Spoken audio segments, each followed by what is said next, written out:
Hello everyone, welcome. So today's topic is Carnot engine या फिर हम कार्नोट साइकिल भी बोलते हैं। तो ये बहुत ही सिंपल सा बहुत ही इजी सा टॉपिक है और इससे क्वेश्चन एग्जाम में जरूर आते हैं। तो आज इसको हम पढ़ लेते हैं। कार्नोट इंजन होता क्या है? देखो, कार्नोट इंजन हमें क्या कहता है कि कोई भी हमारी मशीन है वो क्या है, मतलब इस सिस्टम के अकॉर्डिंग जो कोई भी मशीन है उसकी जो एफिशिएंसी होगी ना वो 100% होगी, ठीक है। बट इन रियल लाइफ हमें पता है कि कोई भी मशीन है उसकी एफिशिएंसी होती है वो 100% नहीं होती है। तो इसी को समझते हैं कार्नोट इंजन कहता क्या है। देखो, कार्नोट इंजन देखने से पहले हमें पता होना चाहिए कि जो कार्नोट इंजन प्रोसेस है कैसे है, हाइपोथेटिकल प्रोसेस है, मतलब कुछ भी रियल नहीं है, इमेजिनरी प्रोसेस है, मतलब ऐसा नहीं होता क्योंकि हमें पता है जो हमारी एफिशिएंसी वो 100% हो ही नहीं सकती है, ठीक है। उसके बाद हम क्या बोलेंगे कि रिवर्सिबल प्रोसेस है, ठीक है। उसके बाद हम क्या बोलेंगे साइक्लिक प्रोसेस है, और हम क्या बोलेंगे स्पॉन्टेनियस प्रोसेस है। ये बात इस प्रोसेस के अकॉर्डिंग, ये चार चीज़ें हैं इस प्रोसेस के, इस इंजन के अकॉर्डिंग ये चार चीज़ें होती हैं, hypothetical, reversible, cyclic and spontaneous process. इसमें हम क्या लेते हैं? देखो, यहाँ पे हम लेते हैं हमारा वर्किंग सब्सटेंस लेते हैं। वर्किंग सब्सटेंस के अंदर हम क्या डालते हैं? जैसे ये वर्किंग सब्सटेंस हो गया, इसके अंदर हमने डाली है आइडियल गैस डाली हमने इसके अंदर, ठीक है। मतलब वर्किंग सब्सटेंसेस के अंदर क्या डाल दिया? Ideal gas. फिर यहाँ पे हम लेते हैं सोर्स, यहाँ पे हम लेते हैं सिंक, और यहाँ पे हम लेते हैं क्या? इंसुलेटिंग सिलेंडर या नॉन कंडक्टिंग सिलेंडर बोल सकते हैं, इंसुलेटिंग सिलेंडर बोल सकते हैं हम। तो इंसुलेटिंग सिलेंडर लेते हैं इसके अंदर हम, ठीक है। तो जो सोर्स है वहाँ का टेम्परेचर हमारा TH है और जो सिंक है उसका टेम्परेचर है हमारा TC। तो हमें पता है कि कोई भी स्पॉन्टेनियस प्रोसेस होता है तो हीट कैसे ट्रेवल करती है? हीट ट्रेवल करती है हाई टेम्परेचर से लो टेम्परेचर की तरफ, ठीक है। ये बात तो हमें पता ही है। तो सोर्स क्या है? मतलब जो हमें हीट प्रोवाइड कर रहा है, मतलब उसके जो टेम्परेचर होगा वो बहुत ज़्यादा होगा, मतलब TH हमारा ज़्यादा होगा किससे? जो सिंक के टेम्परेचर से, मतलब TC से ज़्यादा होगा TH। ये बात आपको समझ आ गई होगी, क्योंकि जो सोर्स होता है वो क्या कर रहा है, हीट, मतलब जो टेम्परेचर है वो मतलब हीट का सोर्स है ये।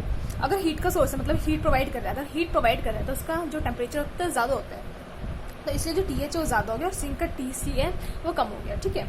अब इसके बाद आपने जो पढ़ा होगा, ग्राफ बनाते हैं हम, यहाँ पे हम ग्राफ बनाते हैं P वर्सेस V का, और हम ये ग्राफ कैसे बनाते हैं? ऐसे बना रहे होते हैं हम ये ग्राफ, ठीक है।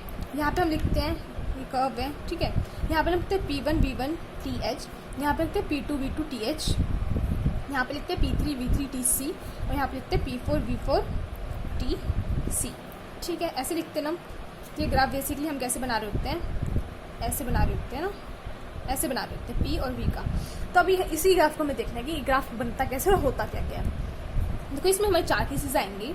जो फर्स्ट वाले केस है वो उसकी हमने बात करनी है आइसोथर्मल रिवर्सिबल एक्सपेंशन, ठीक है। फर्स्ट हमारा जो केस है किसका है? आइसोथर्मल रिवर्सिबल एक्सपेंशन का। तो आइसोथर्मल मतलब क्या होता है? जो टेम्परेचर चेंज है वो कांस्टेंट होता है, मतलब DT 0 हो गया हमारा, ठीक है। रिवर्सिबल है वो तो हमें पता है रिवर्सिबल है, क्योंकि जो पूरा सिस्टम है, कार्नोट सिस्टम है, वो पूरा ही रिवर्सिबल पे चलता है। एक्सपेंशन मतलब गैस क्या हो रही है? एक्सपेंड कर रही है, ठीक है। अब आपको इसमें क्या करना होता है?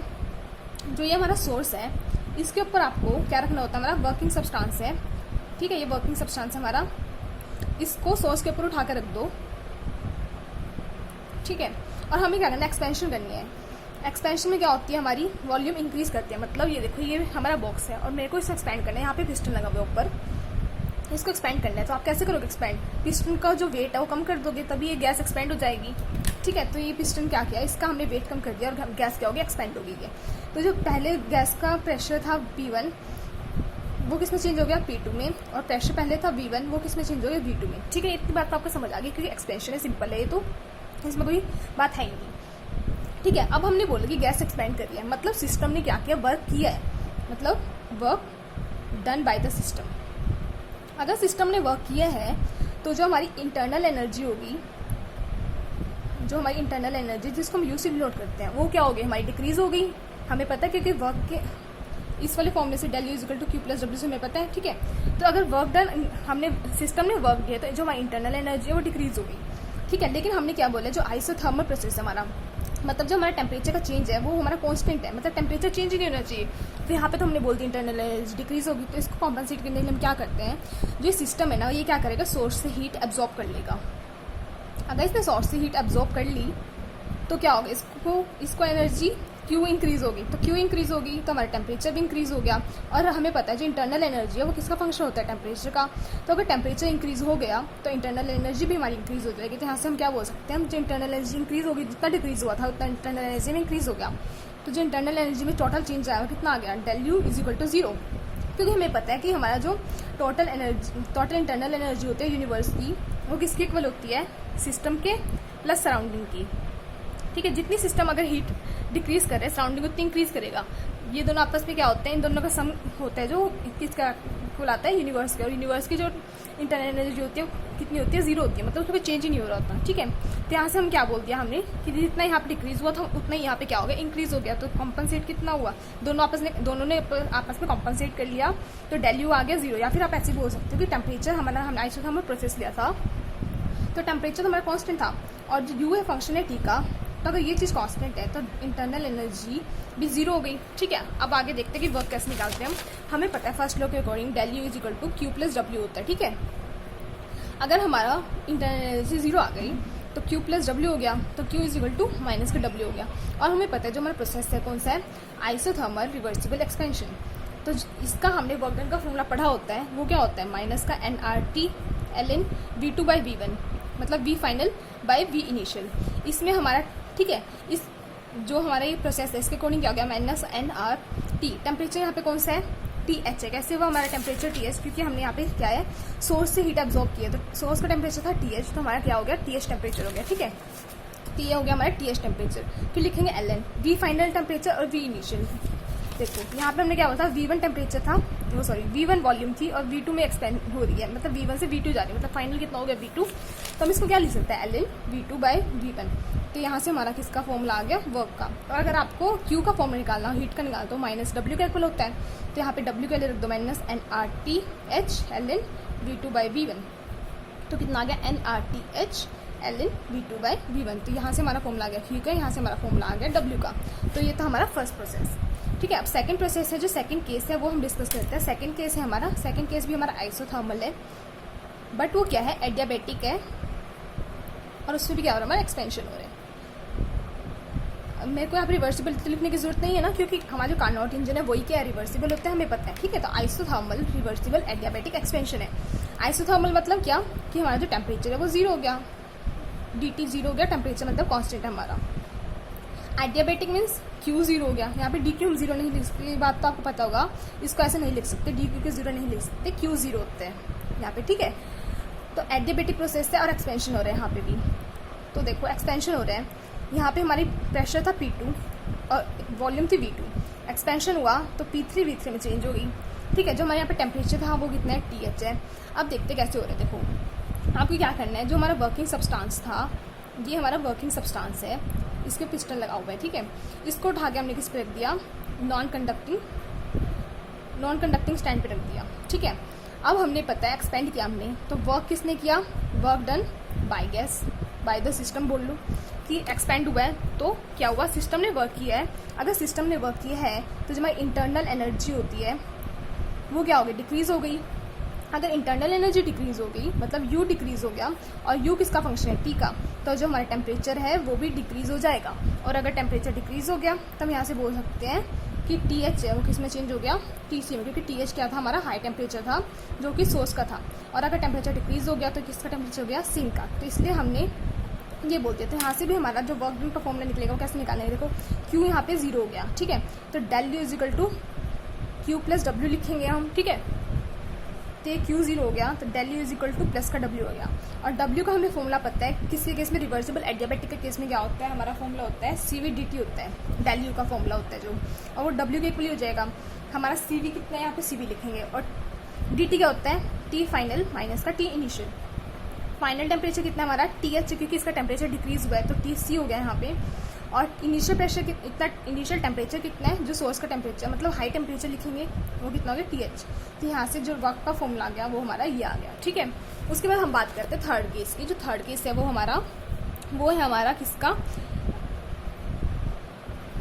वो है हमारा आइसोथर्मल रिवर्सिबल कंप्रेशन। ठीक है, अब हमें क्या करना है, आइसोथर्मल रिवर्सिबल कंप्रेशन करवाना है। देखो कंप्रेशन के केस में क्या होता है, पहले कंप्रेशन देखो, ये आइसोथर्मल पता है DT कितना हो गया, 0 हो गया। कंप्रेशन के केस में क्या करेंगे हम, जो हमारा वर्किंग सब्सटेंस है, इसमें हमारा वर्किंग सब्सटेंस है, उसको उठा के हम किस पे रख देंगे, सिंक के ऊपर रख देंगे। ठीक है, देखो ये हमारा क्या है, हमारा सिस्टम है, हमने क्या किया, कंप्रेस किया, मतलब ऐसे कर दिया, मतलब वर्क किस पे हो रहा है, सिस्टम पे हो रहा है, क्योंकि हमने ऐसे किया, इसको दबा दिया।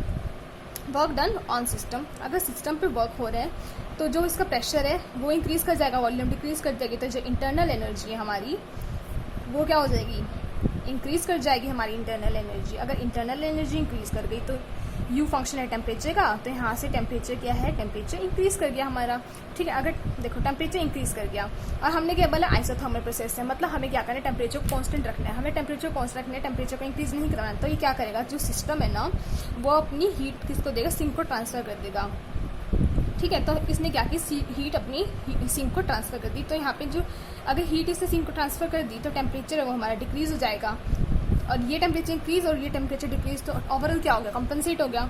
तो डेल यू यहाँ से कितना आ गया, 0 आ गया, क्योंकि या तो आप ऐसे देख लो या फिर ऐसे ही बोल सकते हो कि आइसोथर्मल प्रोसेस से, तो डेल यू कितना हो गया, 0 हो गया, ठीक है। और ये इन दोनों ने आपस में मिलकर क्या कर दिया, कॉम्पनसेट कर लिया, ठीक है। अब डेल यू क्या होता है, क्यू प्लस डब्ल्यू होता है, क्यू यू 0 हो गया तो क्यू प्लस डब्ल्यू, तो Q is equal to minus W हो गया, ठीक है। और हमें पता है जो रिवर्सिबल कंप्रेशन के केस में, मतलब फॉर्मूला तो वही होता है जो रिवर्सिबल एक्सपेंशन वाले केस में होता है, क्या होता है, माइनस का N R T L N V final by V initial, right. यहाँ पे हमारा क्या था, हमारा प्रेशर था P3 V3 और टेम्परेचर था TC, ठीक है। यहाँ पे जो हमारा हो गया प्रेशर V4 और जो टेम्परेचर है वो यहाँ पे कितना हो गया, ये भी TC रहा, क्योंकि कुछ किया ही नहीं हमने, क्योंकि आइसोथर्मल प्रोसेस है तो कुछ किया ही नहीं, तो ये टेम्परेचर TC रहेगा। तो यहाँ से लिखेंगे nRT, यहाँ पे टेम्परेचर कितना लिखेंगे TC ln, V फाइनल कितना यहाँ पे V4 हो गया, तो V4 बाय कितना हो गया इनिशियल V3, यहाँ से वर्क डन का फॉर्मूला ये आ गया। अब देखो आप ये बोलोगे कि जो वर्क डन होता है एक्सपेंशन कंप्रेशन के केस में, जो वर्क डन होता है किसी केस में, कंप्रेशन के केस में, वो आप बोलते हो कि मैम पॉजिटिव होता है, लेकिन आपने क्या निकाल दिया, नेगेटिव निकाल दिया। लेकिन मैंने नेगेटिव नहीं निकाला, पॉजिटिव ही है। देखो कैसे, देखो वर्क डन क्या होता है हमारा, माइनस का PD भी होता है, ठीक है। कंप्रेशन किया है मतलब P V2 minus V1, compression किया तो V2 कम हो गया और V1 ज़्यादा हो गया। देखो कंप्रेशन में क्या होता है, हमारा जो कंप्रेशन होता है उसमें क्या होता है, V2 कम होता है, V1 ज़्यादा होता है, तो V1 ज़्यादा था, नेगेटिव हो गया, तो वर्क डन माइनस का P तो पहले से था और अंदर भी जो नेगेटिव टर्म आ गई, तो नेगेटिव क्या हो गया, पॉजिटिव हो गया। तो मतलब जो वर्क डन होता है वो हमारा क्या होता है, कंप्रेशन के केस में पॉजिटिव ही होता है। साइन पे मत जाना, इसके अकॉर्डिंग देना V4 और V3 कैसे लिखते हैं, मैंने आपको V2 और V1 के एग्जाम्पल से समझा दिया, ठीक है। अब जो फोर्थ वाला केस है हमारा, जो लास्ट केस बचता है वो है हमारा एडियाबैटिक, किसका, रिवर्सिबल कंप्रेशन का, ठीक है। इसमें क्या करना है, देखो एडियाबैटिक है मतलब Q 0 है, Q में हीट में कोई चेंज ही नहीं हो रहा है, तो आपको क्या करना है, वर्किंग सब्सटेंस लेंगे हम यहाँ पर हमारा, और इसको उठा के किस पे रख देंगे, हम उठा के रख देंगे इसको नॉन कंडक्टिंग स्टैंड पे, नॉन कंडक्टिंग स्टैंड पे रख दिया हमने इसको उठा के। तो देखो कंप्रेशन हो रहा है मतलब work done on the gas हो रहा है, अगर वर्क डन ऑन गैस हो रहा है, ऑन सिस्टम हो रहा है मतलब work done on the system, तो जो हमारी इंटरनल एनर्जी है वो क्या हो गई, इंक्रीज कर गई। अगर इंटरनल एनर्जी हमारी इंक्रीज कर गई, जो हमारा टेम्परेचर है वो भी इंक्रीज कर दिया, तो क्या हो गया, TC टेम्परेचर था हमारा इनिशियल वाला, ठीक है। अब अगर हमें टेम्परेचर इंक्रीज किया तो TC किस पे चला जाएगा, TH पे चला जाएगा। तो यहाँ से जो वर्क डन का फॉर्मूला निकलेगा, देखो del U is equal to Q plus W, Q 0 हो गया तो del U is equal to W के इक्वल आ गया।